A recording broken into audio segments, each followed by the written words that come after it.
Mis queridos amigos, muy buenas tardes. Como siempre, estamos iniciando nuestra reunión en punto, con respeto a la gente que llega a tiempo, y vamos a pasarle el micrófono a don Henry Angarita, que nos va a ofrecer la oración. Henry, el micrófono es tuyo. Muchas gracias, buenas tardes para todos, buenas noches, buenos días, no sé. Bienvenidos todos.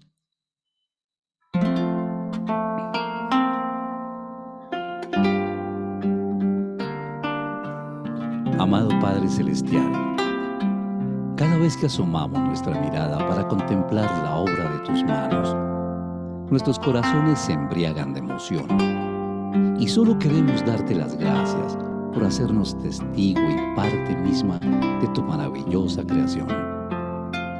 Ahora mismo nos sentimos como niños abandonados en tu regazo, esperando de ti ese abrazo y tu mirada dulce que nos prepara para narrarnos otra hermosa historia que nos llevará por caminos que iluminarán nuestra conciencia y conocimiento. La emoción de esta hermosa aventura llamada vida la constituye el hecho de descubrirte oculto en los misterios de tu obra. Estamos aprendiendo a encontrarte cuando te escondes en cada átomo de lo creado. Esclarece nuestras mentes para llenarnos con tu luz. Esa luz que muy pronto nos guiará y conducirá hasta tu presencia. De igual manera, unimos nuestras manos como tantos en Urantia que hoy levantan sus voces para darte gracias por todas tus bendiciones. Amén. Amén. Mil Hermoso. gracias, mi querido Henry. Muy linda la oración. Entonces, de paso, te devuelvo el micrófono para que inicies. Ok. Bueno, entonces estamos hoy con el documento 63 y arranco entonces con la primera familia humana.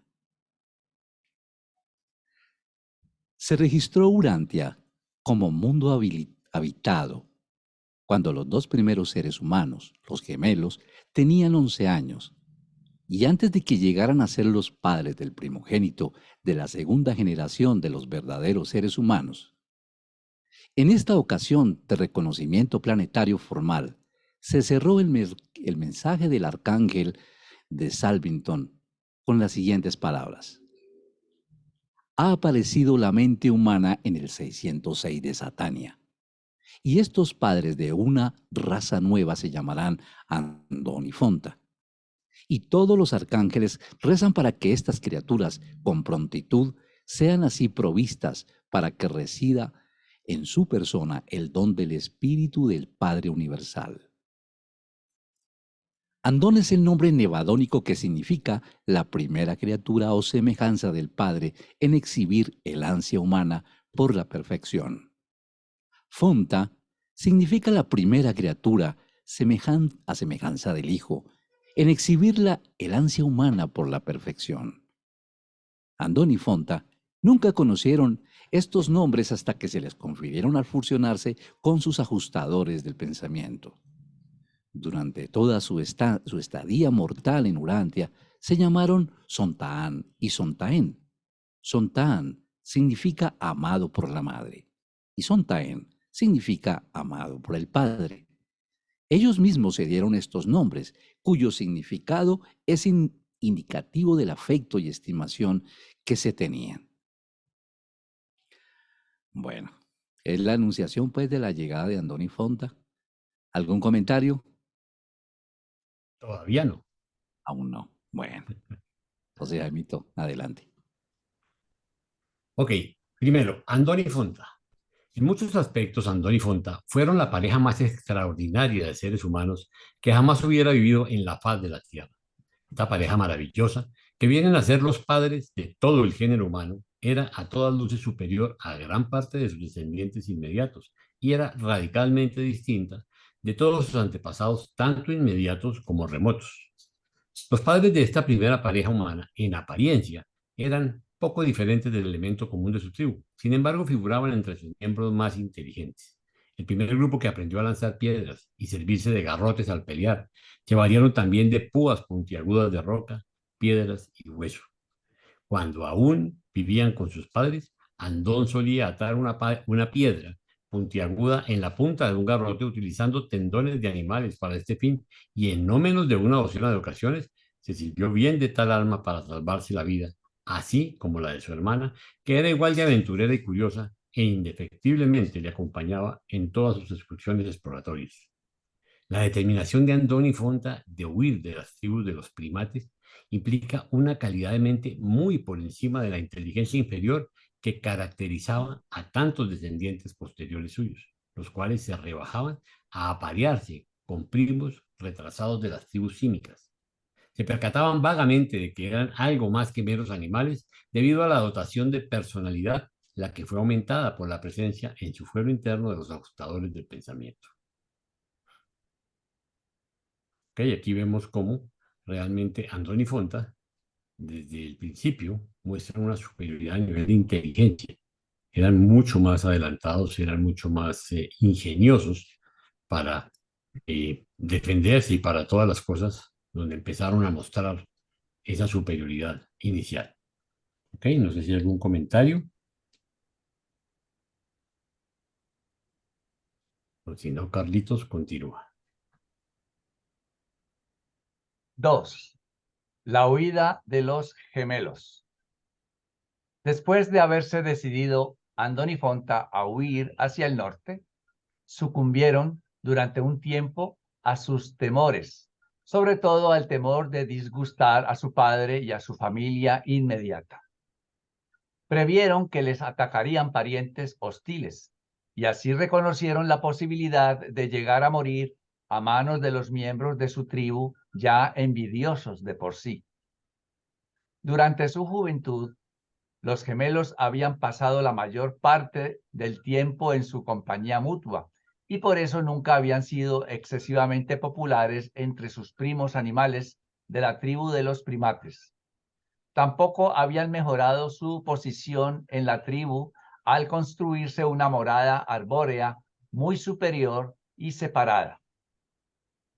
Y en esta nueva morada, entre las copas de los árboles, una noche, después de que les despertó una tormenta violenta, mientras se abrazaban por el temor y afecto, resolvieron final e incondicionalmente huir del hábitat de la tribu y del hogar en las copas de los árboles.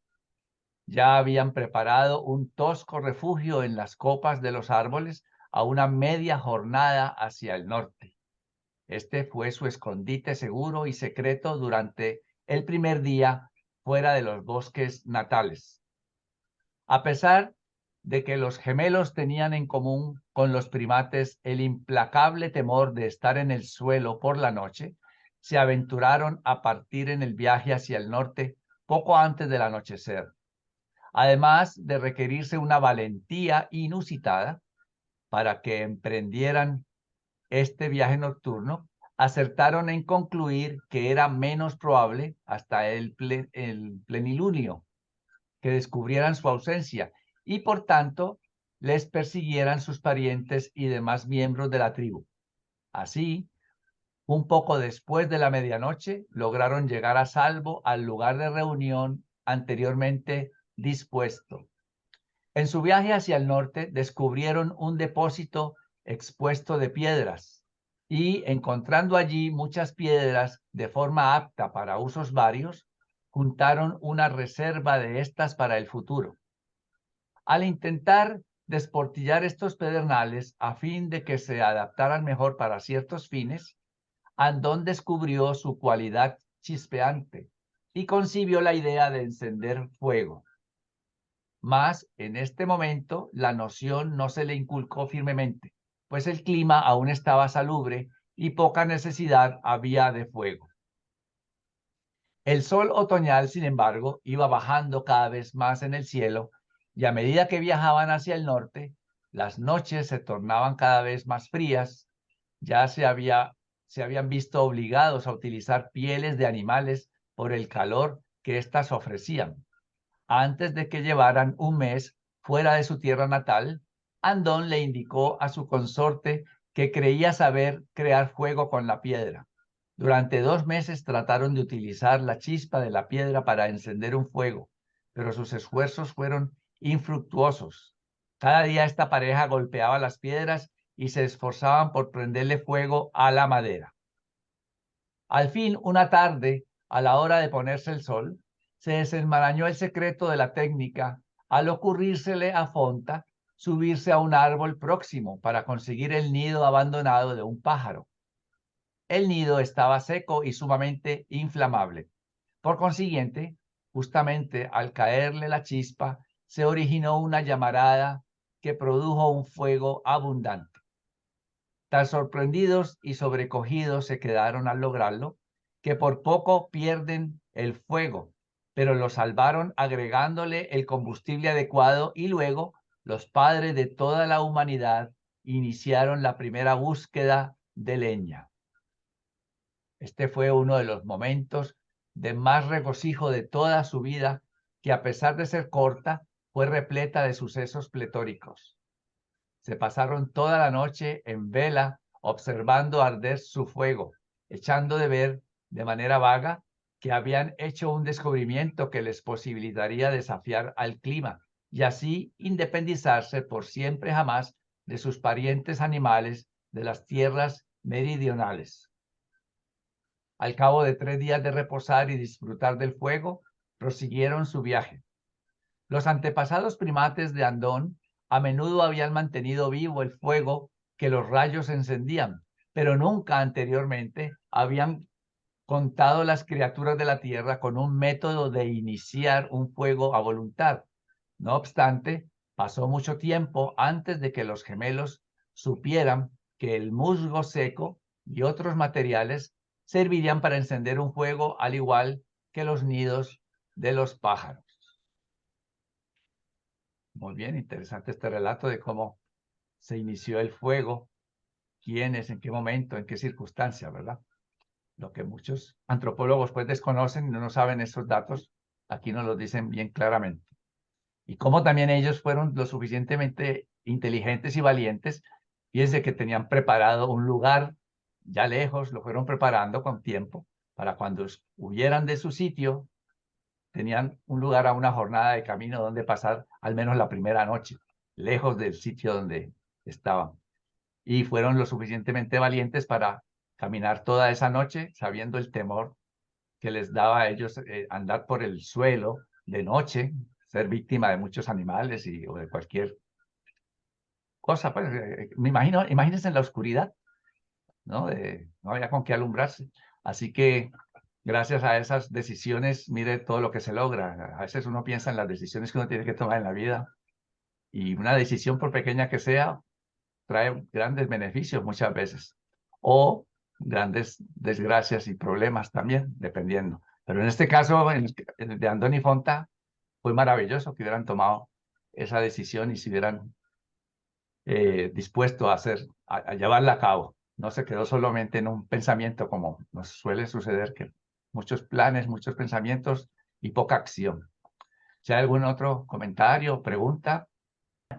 Es una pequeña broma, pero es que toda la vida nos han dicho que nuestros primeros padres eran Adán y Eva, y ahora cuando me los imagino y veo que son nuestros primeros padres y que son nuestro Adán y Eva, pues me hace mucha gracia, porque en realidad es un cambio de concepto que nunca me lo imaginé, a dos monitos ahí que fueran mis primeros padres. Bueno, era una broma, perdón, no sé, gracias.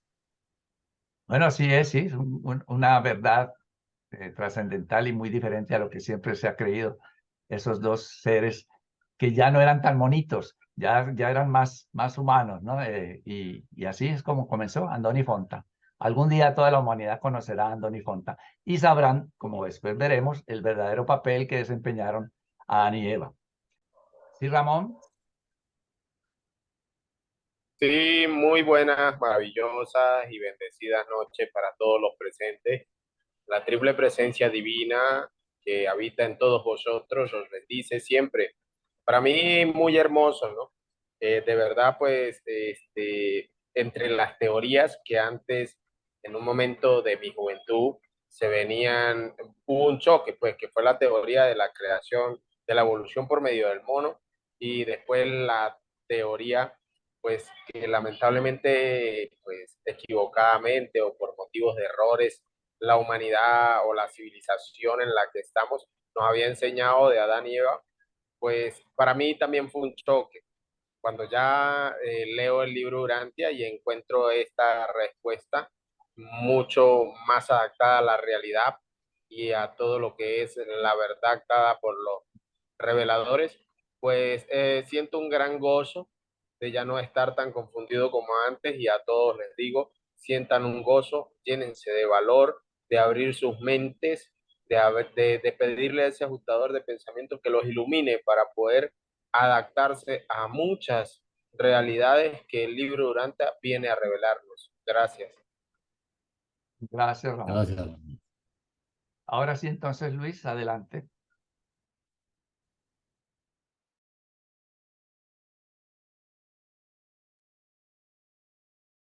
Bueno, 3, la familia de Andón. Aquí ponemos una imagen que queremos mostrar más o menos cómo era en esa época. Ellos vivían en cuevas, ¿no? Como nos lo dicen por aquí en este mismo numeral. Transcurrieron casi 2 años desde la noche en que partieron los gemelos de su hogar hasta que nació su primer hijo. Le llamaron Sontad. Y Sontad fue la primera criatura en Urantia que fue envuelta en cubiertas protectoras al nacer. La raza humana había comenzado y con esta evolución nueva apareció el instinto de cuidar debidamente a los infantes que nacían cada vez más endebles, lo cual caracterizaría el desarrollo progresivo de la mente de orden intelectual frente al tipo animal más propiamente dicho. Andón y Fonta tuvieron 19 hijos en total y vivieron para disfrutar de la compañía de casi media centena de nietos y media docena de bisnietos. La familia residía en 4 refugios de roca contiguos o semicuevas, 3 de las cuales se comunicaban por pasajes que habían sido excavados en la blanda caliza con herramientas de piedra ideadas por los hijos de Andón. Estos primeros andonitas demostraron un marcado espíritu de clan. Cazaban en grupos y nunca se alejaban mucho del lugar de residencia. Parecían percatarse de que eran un grupo aislado y singular de seres vivientes y por ende debían evitar separarse. Este sentimiento de parentesco íntimo indudablemente se debió a la asistencia aumentada que los espíritus ayudantes brindaron a su mente. Andón y Fonta se afanaban incesantemente por criar y elevar el clan. Vivieron hasta la edad de 42 años. Ambos perecieron en un terremoto cuando les cayó un peñón colgante. 5 hijos suyos y 11 nietos perecieron con ellos, y casi una veintena de sus descendientes padecieron lesiones graves. A la muerte de sus padres, Sontad, a pesar de haberse lesionado gravemente un pie, asumió de inmediato el mando del clan con la competente asistencia de su mujer, su hermana mayor. Su primera labor consistió en subir peñas para sepultar a sus padres, hermanos e hijos de manera efectiva. No se le debe dar importancia inmerecida a este acto de entierro, pues sería erróneo. Sus conceptos de la vida de ultratumba eran muy vagos e indefinidos, derivando en gran medida de su fantástica y abigarrada experiencia onírica. Esta familia de Andón y Fonta se mantuvo unida hasta la 20ª generación, cuando la combinación de la competencia por el sustento con el rozamiento social ocasionó el principio de la dispersión. Bueno, estimados, pues ahí nos damos cuenta que ya nos van soltando información acerca de cómo se va organizando la sociedad, cómo van empezando ciertos ritos, cómo se les ocurrió enterrar a sus muertos, y ahí resaltan algo importante que es que no es, dicen que no es propio, que no es conveniente, que no está bien hacer una ceremonia cuando alguien fallece o hacer algún ritual especial cuando alguien fallece, pero eso es algo que ha trascendido a través de los tiempos y seguimos pues dándole mucho espectáculo muchas veces cuando alguien trasciende a continuar la vida espiritual. ¿Alguien tiene algún comentario?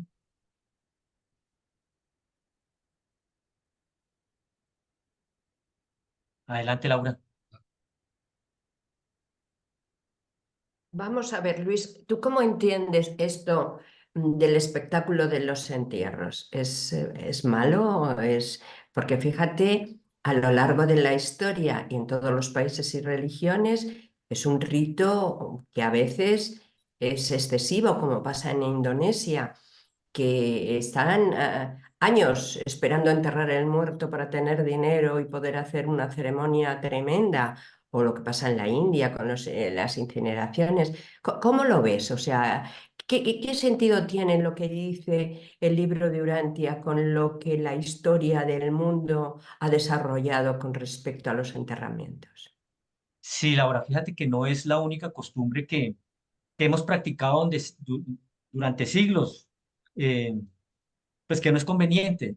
Los mismos reveladores nos dicen ahí que no se le debe dar importancia inmerecida a este acto de entierro, pues sería erróneo. Ellos mismos nos aconsejan que no es necesario, obvio, vamos a hacer un entierro sencillo, lógicamente por la fuerza de la costumbre, de extrañar a nuestros seres queridos, lo vamos a sentir, pero justamente como tú lo dices, no darle, se le da un entierro muy ostentoso, o se hacen unas ceremonias muy grandes a algo que en realidad no es necesario, porque en realidad lo que estamos haciendo es un traspaso, un paso de este nivel a otro nivel, que es donde, pero eso no lo sabían ellos, o sea, eso no lo saben en la India, o eso no lo habíamos sabido antes durante la historia, nadie nos lo había dicho, hasta ahora lo entendemos. Sin embargo, mira que y yo he visto en muchas personas, sobre todo aquí en Colombia, que sí, que no se le da no se le hace esas ceremonias inmerecidas como ellos aconsejan. Eso nos damos cuenta que es nuestro ajustador, que de alguna manera nos dice, y de alguna manera nosotros entendemos que este es apenas un traspaso y que no necesitamos hacer mucha pompa, pues para hacer ese tipo de ceremonias especiales. Claro, hay muchas culturas que le dedican mucho tiempo, que dedican mucho, lloran mucho, sufren mucho, pero porque no han entendido, nunca entendieron, o sus religiones o sus guías espirituales no supieron explicarles qué pasa con la muerte. Hoy pasa mucho, pasa actualmente. Las religiones, las iglesias, no preparan a la gente para eso. Las iglesias actuales no preparan a la gente para la muerte, para la mal llamada muerte, porque no les enseñan que es un paso de ascensión hacia la vida eterna, que apenas estamos empezando con nuestra carrera espiritual. Y en este sentido, quitando la importancia al rito del enterramiento, ¿podríamos aquí tener alguna preferencia entre enterrar, incinerar? ¿Mm? ¿El libro dice algo o podríamos considerar Mm, alguna de estas cosas No hay como preferencia, no decente? dice, no hay preferencia por ninguna de las dos. O sea, cualquiera de las dos es, eh, es válida. No sé si alguien haya leído algo profundamente, Carlitos o Jaime haya leído algo relacionado con los enterramientos, pero lo que yo he leído no hay una preferencia, no aconsejan ninguna de las dos. Cualquiera de las dos está bien. Finalmente, estamos abandonando un vehículo muy preciado y muy valioso que tuvimos en este planeta, pero que ya es necesario dejarlo para seguir adelante. No es más. O enterrar o cremar. Vale, gracias, Luis. No, adelante. ¿Alguien más tiene otro Ahora, Yo sí comentario? quisiera, yo sí quisiera añadir algo, Sí, Jaime. definitivamente la cremación, yo pienso que es mejor en el sentido que se quita un poquito el culto a los muertos, ¿no? Es que el entierro, aparte de ser una cosa macabra, es una cosa en la cual la gente empieza a visitar al muerto y a llevarle flores y a ir a hablar, y se pierde un poquito realmente el conocimiento, ¿sí? Por esas tradiciones de cuál es el propósito. El cuerpo fue un vehículo, ¿sí? Que utilizamos para un estado y ya terminó. O sea, en la medida que nosotros sigamos enterrando gente, pues va a continuar el culto a los muertos, ¿sí? Aún fíjate que aún en las famosas criptas donde, o en los cenicarios, como llaman ahora, ¿sí? La gente sigue visitando al muerto. Eso no tiene sentido, ¿no? Eso, pues, uno tiene que ser muy respetuoso con cada persona porque es de acuerdo a sus creencias y bueno, todos somos libres de creer y de sentir de forma diferente, pero si uno analiza realmente la importancia del paso de la muerte, pues el cuerpo no es sino una pijama que dejó de tener, de cumplir su propósito, ¿sí? Entonces, pues eso es interesante. No sé, Ramón. Así es. Sí, por decir aquí en Venezuela, yo tengo mi familia, ellos fueron enterrados, y ahí hicieron como especie de una casa y ya está una generación prácticamente. No sé si es que, ok, no le dan importancia a eso, ok, pero sí mi abuela tenían unas costumbres de hacer hasta algo que aquí le llaman tumbas, pues, unos arreglos y unas cuestiones muy ostentosas. Ya me doy de cuenta que no es necesario, ok. Gracias, esa era mi parte allí. Gracias, Ramón. Gracias por la información. Bueno, si no hay más preguntas, entonces, Jaime. Cuarto, los clanes andónicos. Y recordemos que esta palabra andónicos viene de Andón y Fonta, ¿no? Viene de Andón, todos los descendientes de él. El hombre primitivo, los andonitas, tenían los ojos negros y la tez morena, algo como la de un cruce entre la raza amarilla y la roja. La melanina es una sustancia colorante que se encuentra en la piel de todos los seres humanos. Es el pigmento original de la piel andónica. En cuanto al aspecto general y al color de la piel, estos primeros andonitas se parecían más a los esquimales de hoy en día que a ningún otro tipo de ser humano viviente. Fueron las primeras criaturas en servirse de las pieles de los animales para protegerse del frío. Tenían un poco más de pelo en el cuerpo que los humanos de hoy en día.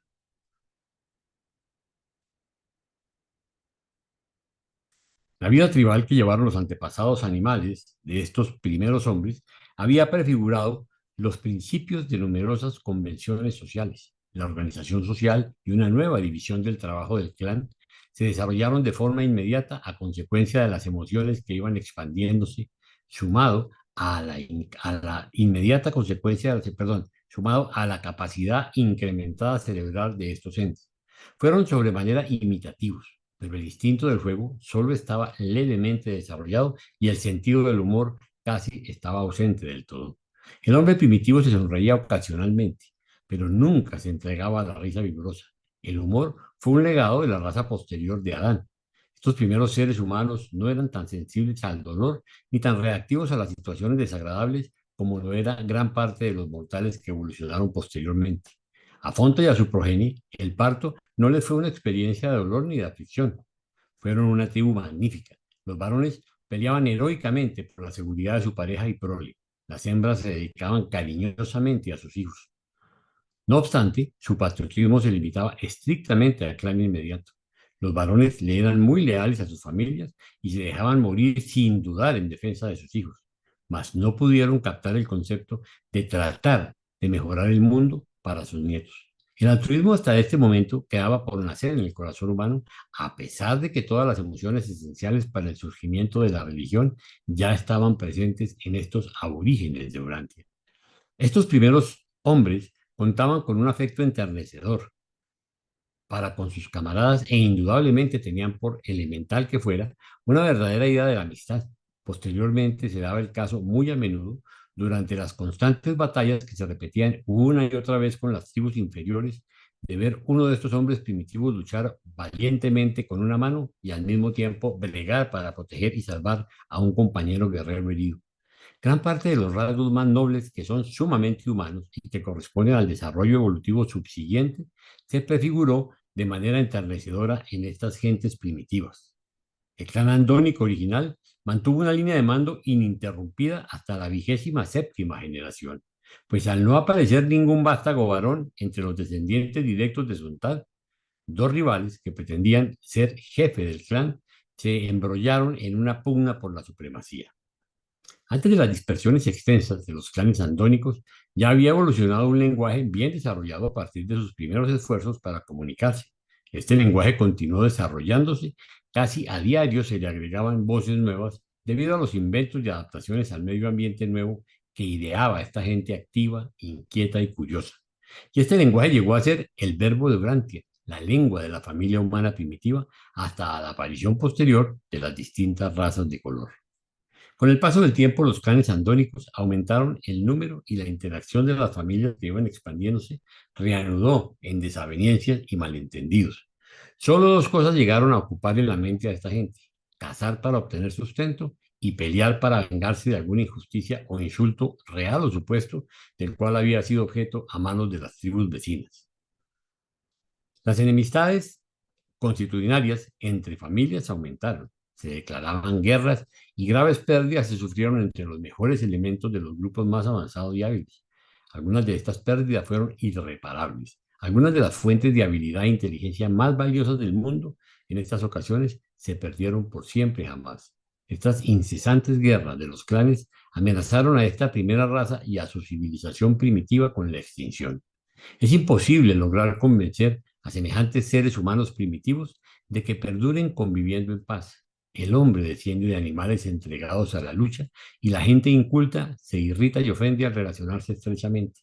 Los portadores de vida conocen esta tendencia entre las criaturas evolutivas y por consiguiente disponen separar ulteriormente a los seres humanos en vías de desarrollo en un mínimo de 3 y más a menudo en 6 razas distintas y separadas. ¿Comentarios? No todos al tiempo. A ver, Ramón. Disculpe una pregunta. Tú sabes que pues yo ya del libro Urantia he leído lo que es la vida entera de Jesús de Nazaret y lo que es la primera parte y ya voy sobre la segunda.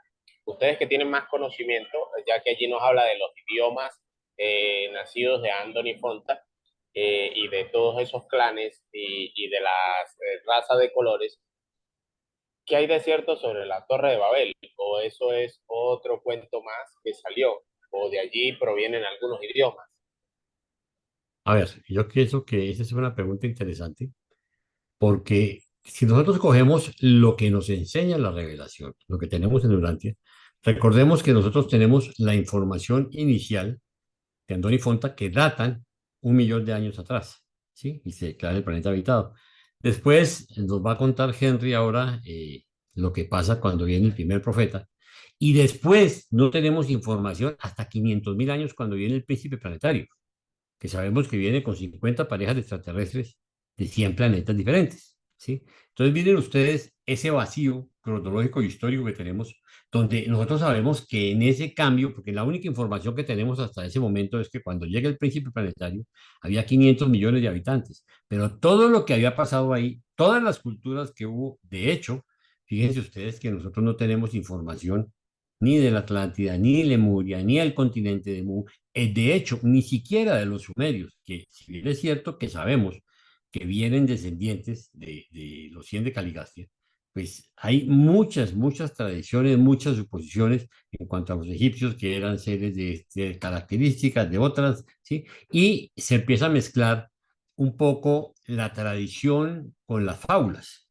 Entonces nosotros no tenemos una información cierta para poderte decir que conocemos la parte lingüística de las diferentes razas. Lo único que nos dicen los reveladores, fíjate, es que en la medida que dividían las razas, pues hablaban idiomas diferentes y tenían características diferentes porque estaban ubicadas y se fueron hacia zonas geográficas diferentes, ¿no? Pero no tenemos información al respecto que sea concreta, ¿sí?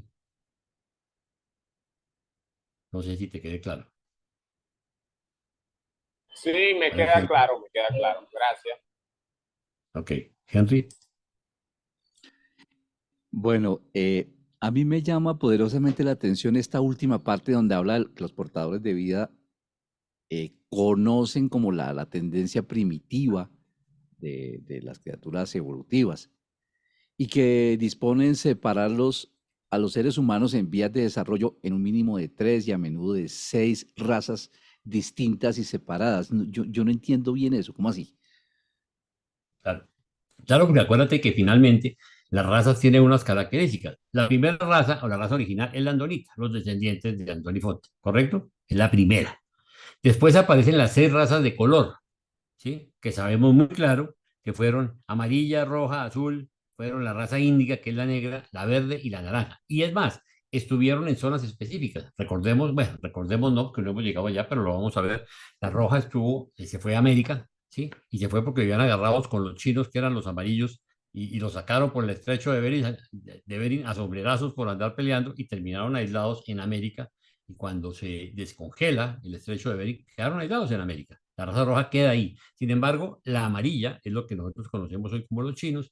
La naranja los vemos en la parte de la India, la verde la vemos hacia la parte de países árabes, o al contrario, no sé si estoy diciendo mentiras. La negra o la índiga es la que está en África, ¿sí? Y empezamos a ver unas características muy puntuales. Pero aparte de eso, que eran razas con características, en el momento que empiezan a mezclarse, se genera cosas muy interesantes, porque las razas empiezan a elevar. Después, cuando viene a dar mucho tiempo después, ¿sí? Es la raza violeta, ¿sí? Que viene a elevar, ellos vienen a hibridar, ¿sí? Y a elevar la raza, es el propósito de la raza violeta, ¿sí? Que son seres con unas características completamente diferentes. Ya había una mezcla racial, ya había, mejor dicho, ya la humanidad, para bien o para mal, había evolucionado y mezclado las razas donde ya era muy difícil mantener las características. Entonces, es muy interesante porque de esas mezclas se encontraron, uno, que hubo razas que desaparecieron, ¿sí? Porque habían razas más fuertes, las primarias, que eran la amarilla, la Naranja, azul y la roja, naranja ¿sí? desapareció. La naranja y la verde prácticamente desaparecen. Pero tampoco es cierto, porque quedaron mezcladas posteriormente. Pero la azul es la que llamamos la raza blanca, que era la raza europea, ¿sí? La amarilla, pues eran los chinos, ¿sí? Y la roja, pues quedan en América, ¿sí? Eso Pero son los digamos, vikingos. esas separaciones es dada por los ajustadores, esa separación de esos No por los colores. ajustadores. Acuérdate que Perdón, los que por vienen los en portadores de fila, vida. los portadores de vida, correcto. Ellos saben lo que va a pasar porque es que no era el primer planeta, ¿no? Recordemos que no hay sino 8.000 millones de planetas habitables. Entonces me imagino que habían vivido todo tipo de experiencia y más en un planeta como este, que era un planeta experimental, donde venían a hacer cosas distintas, ¿sí? Digamos, a mejorar las características de implantación de vida. Y pues ellos tienen mucha experiencia y sabían lo que iba a pasar y sabían que nos íbamos a agarrar y sabían que nos íbamos a mezclar, pero todo eso buscaba finalmente una mejoría racial, ¿sí? Ya. Listo, muchas gracias, Jaime. Señor, con mucho gusto. ¿Algún otro comentario? O si no, continúa Luisito.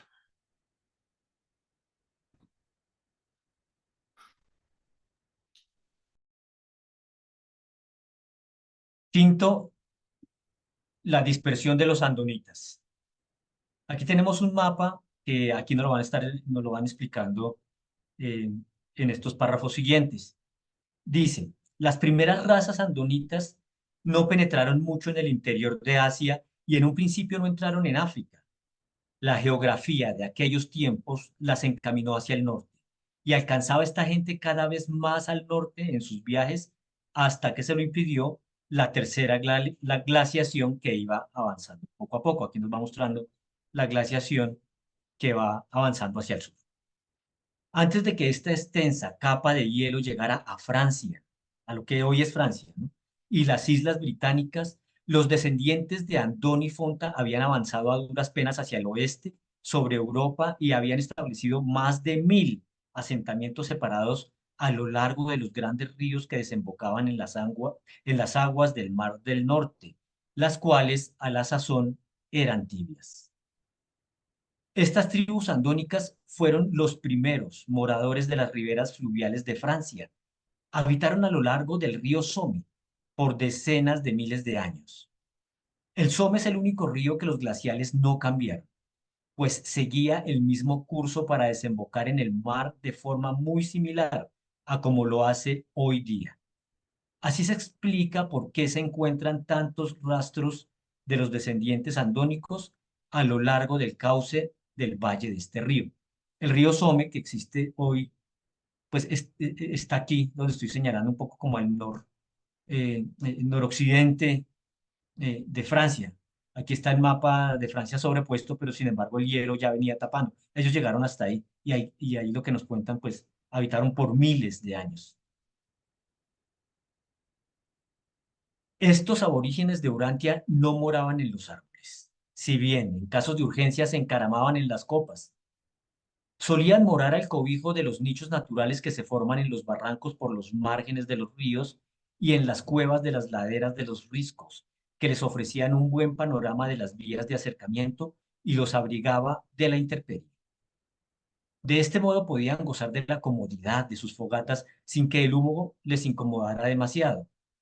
Tampoco fueron verdaderos cavernícolas, aunque posteriormente las últimas capas de hielo llegaron más hacia el sur, obligando a sus descendientes a morar en las cuevas. Preferían acampar cerca de los bordes de un bosque y junto a un riachuelo. Pronto adquirieron una notable habilidad para camuflar sus moradas abrigadas y demostraron gran habilidad en construir recintos cerrados de roca para dormir, cobertizos de piedra con una pequeña cúpula, en los cuales se metían a gatas por la noche. La entrada de tal casita se cerraba corriendo una piedra para taparla, una piedra grande que se había colocado en el interior para este fin antes de colocar las últimas piedras del techo. Los andonitas fueron cazadores prósperos y denodados, y con excepción de las bayas silvestres y ciertas frutas de los árboles, vivieron exclusivamente de la carne. Tal como Andón había inventado el hacha de piedra, asimismo sus descendientes no tardaron en descubrir la lanza de palo y el arpón, y en servirse de ellos de manera efectiva. Por fin, una mente que creaba herramientas funcionaba en coordinación con una mano diestra en el manejo de los implementos. Y estos humanos primitivos llegaron a ser muy expertos en la elaboración de herramientas de piedra. Hacían viajes de largas distancias, abarcando vastos territorios en busca de piedra, de forma muy parecida a como los humanos de hoy en día viajan hasta los rincones más remotos de la Tierra en pos de oro, platino y diamantes.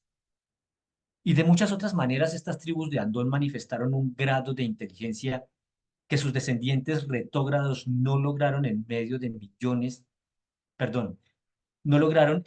millón de años, aunque sí volvían a descubrir una y otra vez varios métodos de encender fuego. Bueno, mis queridos, sí, nos siguen dando más elementos de desarrollo cultural.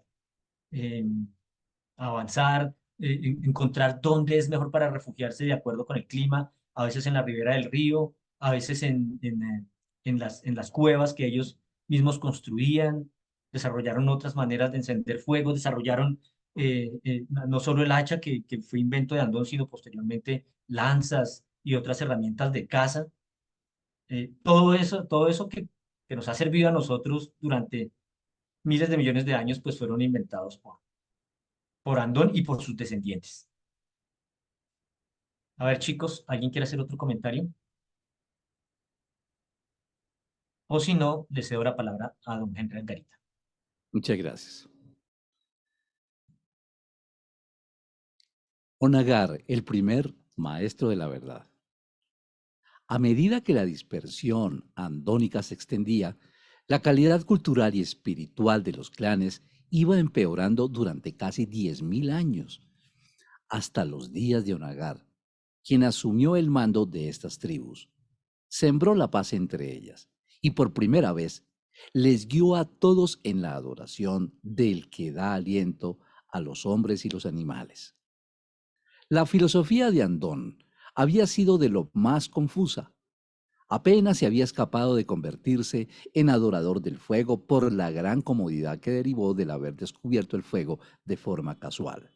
La razón, sin embargo, la había guiado para abandonar su propio descubrimiento como objeto de adoración, a favor del sol, en cuanto fuente de calor y luz superior que inspiraba más temor reverente, pero no llegó a ser adorador del sol, puesto que éste era demasiado remoto. Los andonitas no se demoraron en desarrollar el temor a las fuerzas naturales: trueno, relámpago, lluvia, nieve, granizo y hielo. Pero el hambre fue el afán que constantemente reaparecía en estos días primitivos. Y puesto que subsistían en gran medida de los animales, con el tiempo llegó a evolucionar una especie de adoración de los animales. Para Andón, Los animales mayores que servían para su alimentación eran símbolos de poder creativo y la capacidad sustentadora. De cuando en cuando solían designar a varios animales de estos más grandes como objetos de adoración.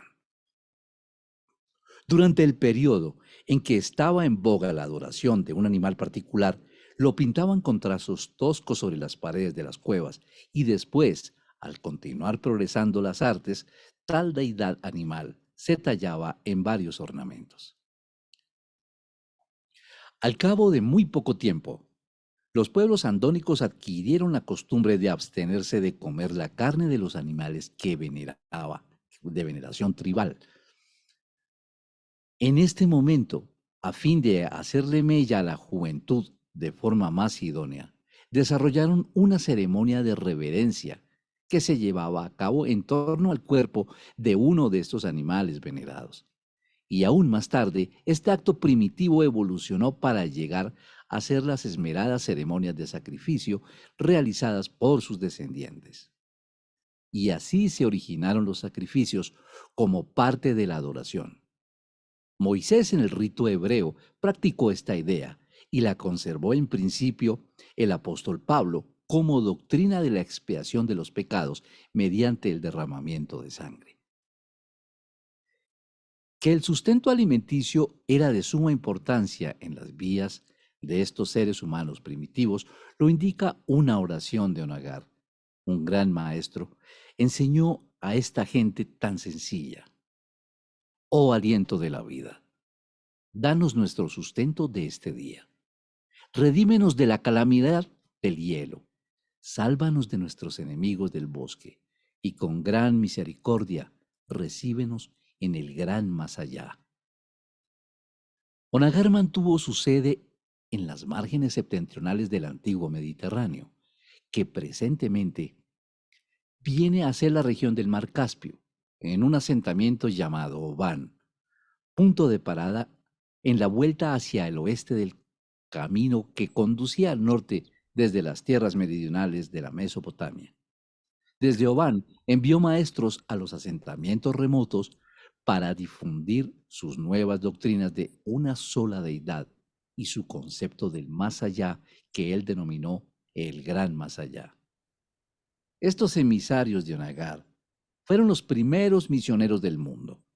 También fueron los primeros seres humanos en cocer la carne, los primeros en utilizar el fuego con regularidad para preparar la comida. Cocían la carne en la punta de un palo y también en piedras calientes. Después, llegaron a asar trozos grandes al fuego. Sus descendientes, sin embargo, casi revirtieron del todo el consumo de la carne cruda. Nació Onagar hace 983.323 años, contando desde 1934 después de Jesús, y vivió hasta la edad de 69 años. La historia de los logros de este genio maestro y guía espiritual de los días anteriores al príncipe planetario es el emocionante relato de la organización de estos pueblos primitivos en una verdadera sociedad. Instituyó un gobierno tribal eficaz que siguió sin par entre las generaciones sucesivas durante muchos milenios. Nunca más, hasta el advenimiento del príncipe planetario, hubo semejante civilización de tanta elevación espiritual en la Tierra. Esta gente sencilla tenía, aunque primitiva, una verdadera religión, pero se perdió subsiguientemente a sus descendientes en decadencia. Aunque tanto Andón como Fonta habían recibido ajustadores del pensamiento, tal como los había recibido gran parte de sus descendientes, no fue hasta los días de Onagar que los ajustadores y serafines guardianes llegaron en grandes números a Urantia. Esta fue, en efecto, la edad de oro del hombre primitivo. Claro. ¿Qué les parece? Es una hermosura esa historia contada ahí. Sí. Los escucho, Siller. Hermanito, ayúdeme a... Bueno, gusto saludarlos a todos primero. Ayúdeme a entender cómo este hermano Onagar pudo tener el concepto de la espiritualidad si siempre hay un ser superior que viene a enseñárnoslo. Por ejemplo, en el caso del príncipe planetario, a eso vino, Jesús a eso vino, Melquisedec a eso vino, los hijos materiales a eso vinieron, Urantia a eso vino. ¿Cómo es que Onagar tenía el concepto de la espiritualidad y no vino? Bueno, o no entendí, o cómo es que él aprendió eso. Bueno, recordemos que Onagar ya tenía su ajustador de pensamiento, ¿no? Y el ajustador de pensamiento justamente es ese despertar hacia la espiritualidad. De manera pues que eso es algo que tenemos, como todos lo sabemos, a partir de los 5 años de edad, por ahí más o menos. Y pues es el que nos va abriendo ese paso, ese camino hacia la espiritualidad. Entonces no siempre es la espiritualidad te la tienen que enseñar, a veces es como inherente, o sea que sale de tu interior. Por eso podrías decir que hay pueblos apartados que son espirituales, pudiera ser por esa razón.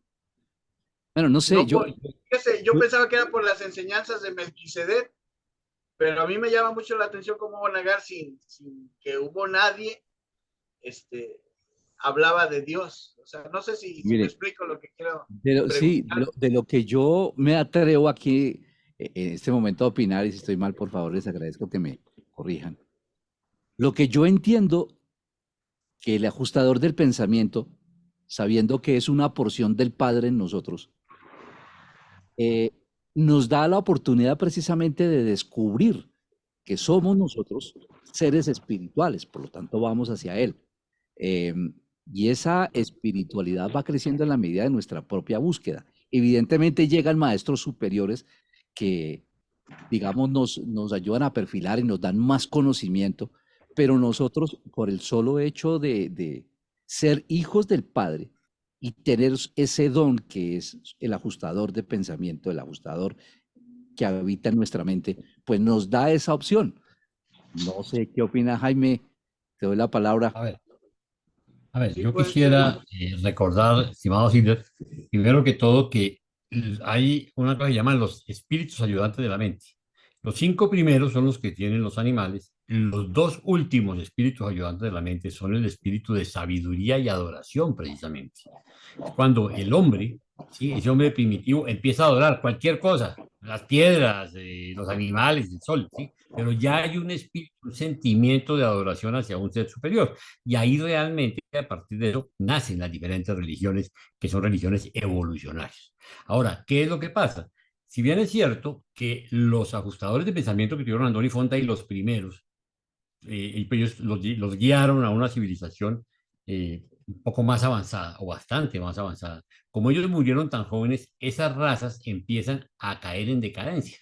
Entonces se olvidan de esas cosas. Si bien es cierto que los primeros habitantes, digamos, los primeros seres primitivos que no tenían ajustador de pensamiento, ustedes vieron que se habló de que nos fusionamos con el espíritu, ¿sí?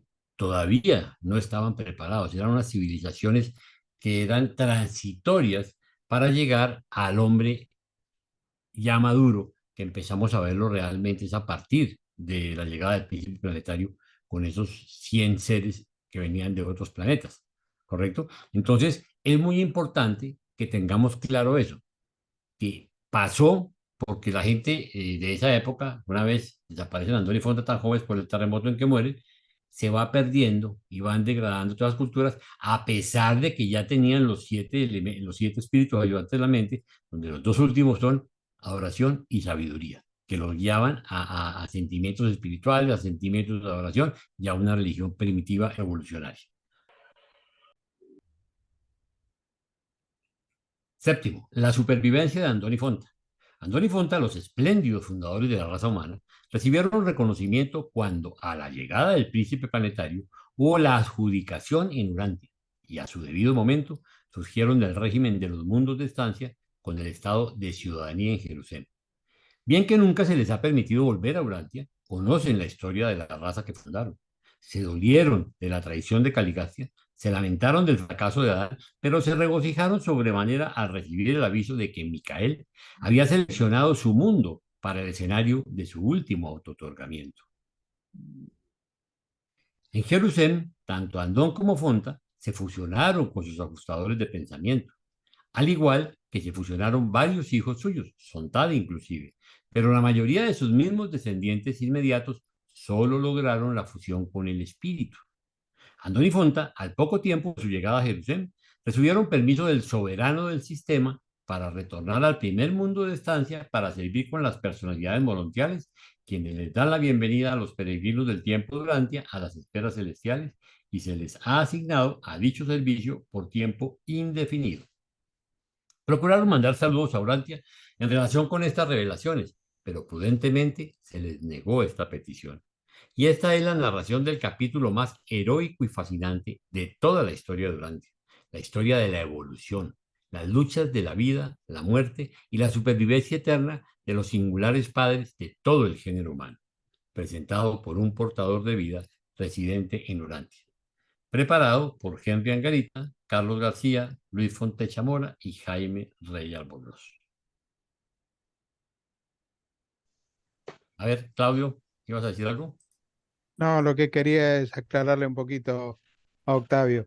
Te doy un ejemplo. Elías, ¿sí? Que se fusionó, que habla en el libro que se fusionó con el ajustador del pensamiento. Era un hombre común que tenía un ligue, digamos, con Dios especial, tenía un envío, ¿sí? O sea, como para poder ser un profeta, pero no era de ninguna clase de ser descendente como podría ser un Melquisedec o una cosa por el estilo. Era un hombre. Y en el caso de Don Agar, supongo que también sería algo similar, ¿no? O sea, por lo que entiendo. Sí, sí, sí, sí es posible. Disculpen y muchas gracias. Gusto saludarlos. Era Mucho eso nomás gusto. lo mismo. Para eso estamos. ¿Algún otro comentario? Bueno, mis queridos amigos, si no hay más comentarios, entonces vamos a dejar este tiempo. Mil gracias por su tiempo, que el Señor los bendiga y a todos los que participaron, nos ayudaron, facilitadores, mil y mil gracias. Bien. Muchas Buenas noches. bendiciones.